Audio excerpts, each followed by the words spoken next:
What is happening, guys? Welcome back to Redbeard's Garage, and this is the Road to Horsepower.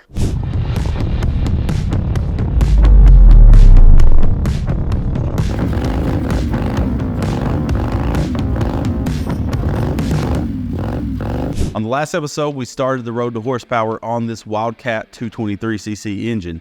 We added 13% more torque and 24% more horsepower with our Stage 1 Plus kit. Now, of course, in this video, we're going to take that even further, and we should see an even bigger power gain. First off, we're going to be installing a billet flywheel instead of our cast aluminum flywheel that we installed in the last video.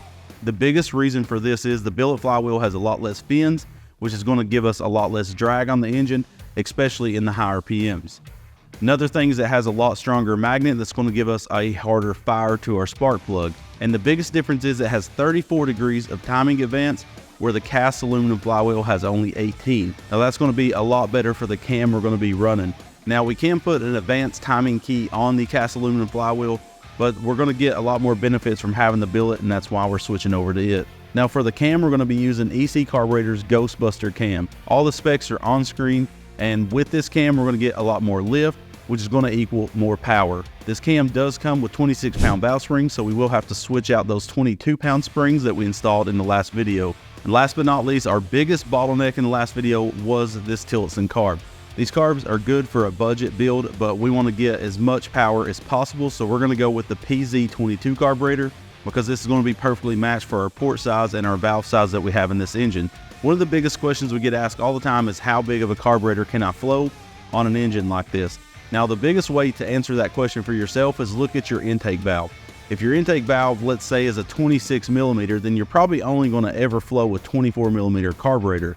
It doesn't matter if you put a 34 millimeter on it, you're never going to flow that much volume through that head, especially with the port sizes that's on these heads. You may get an engine that'll run, but what you're going to end up with is a lazy engine. It's not going to be responsive and snappy anywhere in the RPM band, so this engine build is going to be best suited with this PZ22 for right now.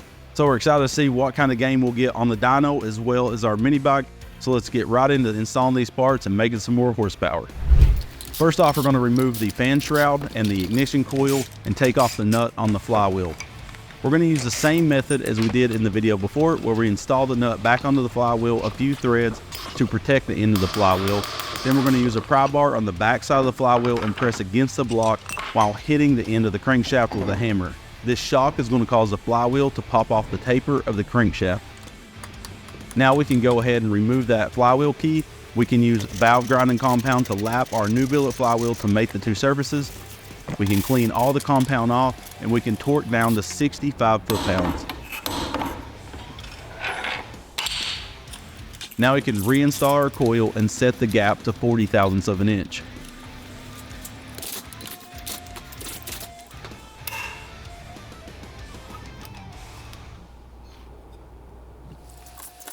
Now we're going to go ahead and remove that Tilson PK-3A carburetor and go ahead and remove the valve cover and the heat shield that's around the head so we can remove the head from the engine.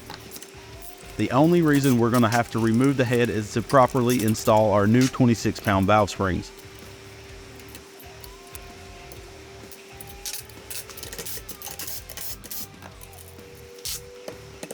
Remember, you can go on rbgcarts.com and buy our new valve removal and installation tool set. This is by far the fastest way to install valve springs with the split keepers. Just press down with the valve removal tool and the keepers will pop right out, allowing you to swap out to the new valve springs. We're going to upgrade to billet retainers from EC while changing out the springs, just because we have them on the shelf and it's going to save us time in the future. When reinstalling, you just simply push everything into place and use the installation tool to pop them right back into place. We need to remove the side cover cam lifters and unbolt the rod to remove the crank. I forgot to mention at the first of the video, we need to swap over to the pre-clearance crankshaft to clear the compression release on the cam.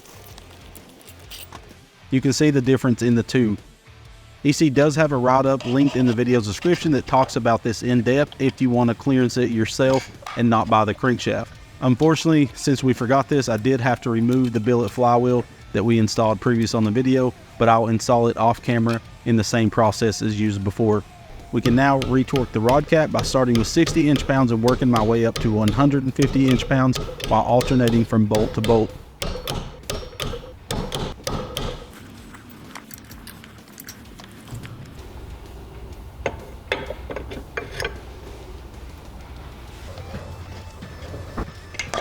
With the rod torqued, I can install the side cover and install the head and torque to 20 foot-pounds.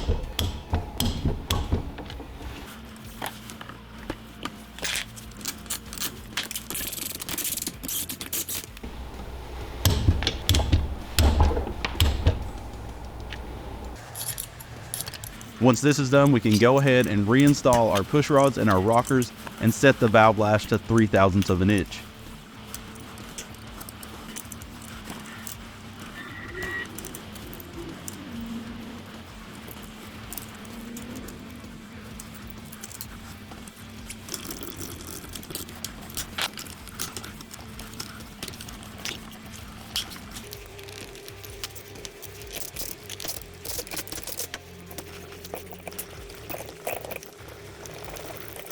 And the last piece of this puzzle is to install that new PZ22 carburetor with the curved intake manifold. Having a little bit longer intake manifold will up our torque on our engine.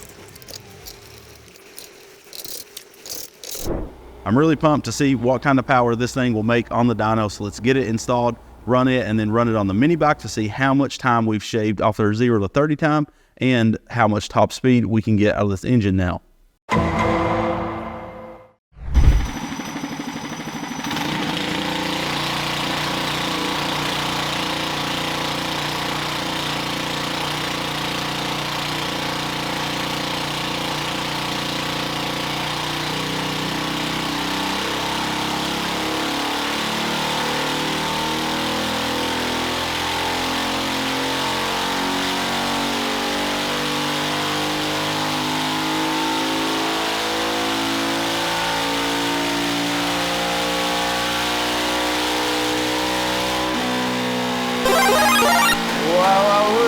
Very nice. Okay, so we have both graphs, the stage 1 plus and the stage 2 pulled up here. So we're going to be looking at torque first. You can see with our stage 2, this is the lime green bar, and then the purple is the stage 1 plus torque. So let's go to the maximum torque that we made with stage 1, which is right here where my mouse is hovering, which was 11.51 foot-pounds of torque. So if we look in that same area, we made 12.58. So that's significant gains. That's 1 foot-pound of torque more in the same RPM. Then if we go to the max a little further in the RPMs, you can see that we made 12.63 foot-pounds of torque, and we was only making 11.38. So a big gain in torque, of course, from this mostly from the cam, and of course from more flow from the carb. So let's look at horsepower.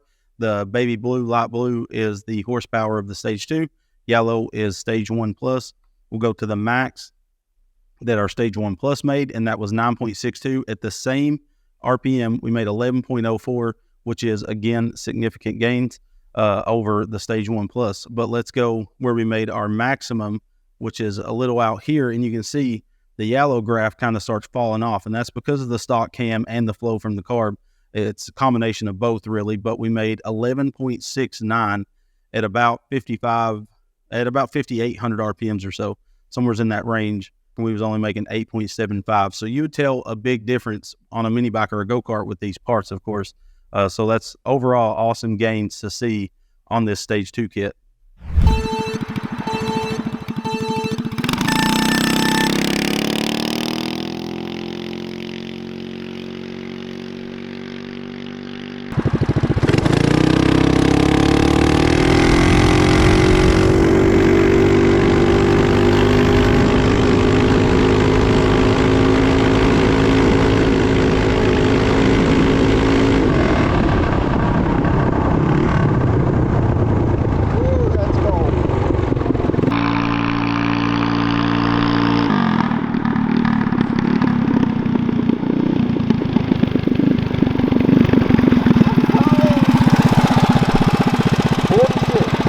So I did a little less. Both ways.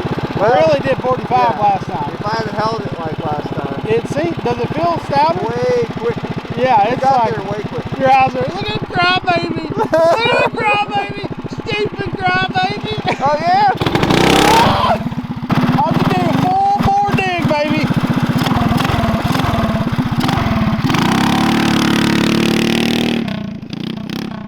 Woo, she run like a scouted dog. All right, guys, so you may notice that we didn't stop the time on the 0 to 30 mile per hour because we found some discrepancy. So we're basically going to have to cancel out what we've learned about the 0 to 30 time. So in this particular shot with the GoPro, you can actually see the phone on the GoPro.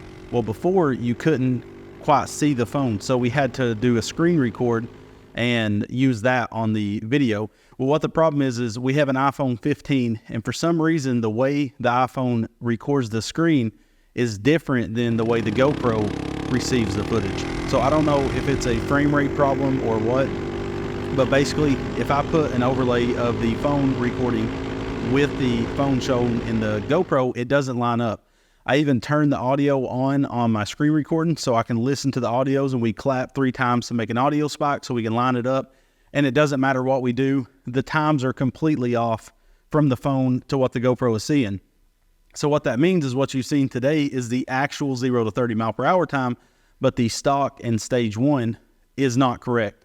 So I don't know what we're going to do about this. I know GoPro offers the GPS miles per hour that you can put on the screen, but we've even found that it isn't accurate enough to go by with testing like this.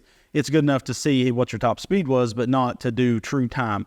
So if anybody, let us know in the description below if you know any GPS miles per hour software or something that you can get that'll really truly give us a true number, because we're just going to we're going to still do these 0 speeds and stuff, but we really can't go by what it was over stock in stage 1 because of this discrepancy in the footage. So I've tried everything. I even tried to see if I sped up the phone, like maybe the GoPro is recording at 240 frames and the phone is maybe 120 frames per second. Maybe that's the discrepancy that we're seeing, but either way, it doesn't line up whatsoever with the phone because of the different speed. So just letting you know that we can't go by that, but in horsepower, of course, we have all the data and we can tell what it is, because the bike is definitely 100% faster. Like, it is way stouter now than it was with stage 1 plus, and of course over stock. Even Lonnie could tell right off the bat, and that's the hard thing to convey to you guys is what we're feeling. You know, you can only see, and that's why we try to do the numbers on screen. But unfortunately, we want to be as clear as possible, and that was why we didn't really break down the 0 to 30 miles per hour time. And of course, our top speed was the same. We hit around 45 or 46 miles per hour, and that's because you're only going to gain miles per hour if you're gaining more RPM or you're changing your gear ratio or tire size. So that's why we saw the same amount of speed out of it.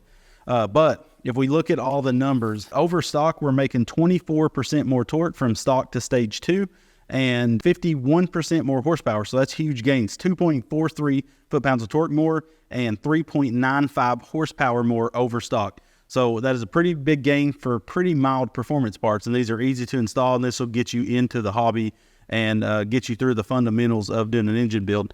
And then over stage 1, we had a 10% gain in torque and 21.5% in horsepower. So that was 1.15 torque gain and 2.07 horsepower gain. So this is pretty good numbers. We're seeing a lot more horsepower, of course. In the next episode, it's going to take it even further because we're using a smaller carb. And the reason we did the PZ22 carb was because we haven't ported the head up yet. These Wildcats do have a smaller port stock, but it has a lot of material that you can hog out if you want to put a bigger carb. So on the next episode, EC has ported a head, and they also flowed it before and after to show you how much the head is actually flowing. We don't have a flow bench, but they do. So that's why we had them port the head for us, so they can give us true, accurate numbers. And then we're going to be swapping out from the PZ22 to the Wildcat 22 carb. I think it's the WC22 carb, and that'll give us a lot more flow as well because it's a bigger carb with that bigger port. We're also going to add a bigger cam in it. So we should see even bigger gains, of course, in the next video, and we're super excited. So we'll be on stage 3 next time, and then we're going to go, I think, all the way to stage 5 with this engine. So let us know what you think about these videos and what you think about the Wildcat and what it's doing so far. And at the end of this series, we're going to compare the Wildcat to the Hemi Predator in the same, you know, kind of stage builds to see which ones was more horsepower throughout the build series. So make sure to check out the links to all these parts in the video description. They do help us continue these road to horsepower engines. We're listening to your guys' comments, so let us know what engines you would like to see in the future on different series of the road to horsepower. But that's it for the Wildcat Stage 2. We had some big gains, and it's feeling really nice on the bike, and I can't wait to get to Stage 5, of course. Thank you guys for watching. We say keep it safe, and God bless.